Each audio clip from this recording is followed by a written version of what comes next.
Hello friends. मैंने ये बेसट्यूब घर पर बनाया है। इसमें 4 इंच सब ऊपर लगाया हुआ है और ये एक पाइप का टुकड़ा है और बहुत अच्छी बेस दे रहा है। पहले से तो बहुत बेस बढ़ गई है। तो आपको इसका साउंड मैं सुना के दिखाता हूँ। देखिए, आप ही देख सकते हैं कि इसकी बेस कितनी अच्छी हो गई।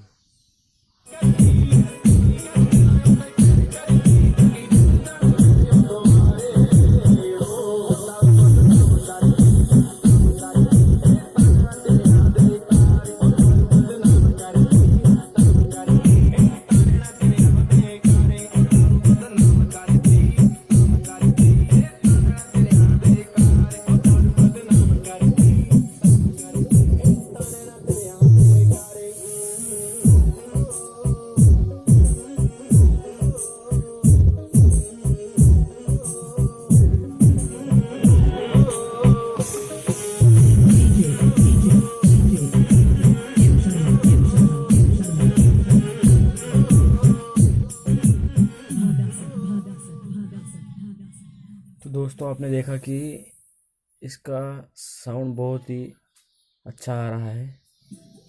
तो फ्रेंड्स, पसंद आया तो लाइक करो, कमेंट करो और सब्सक्राइब करो।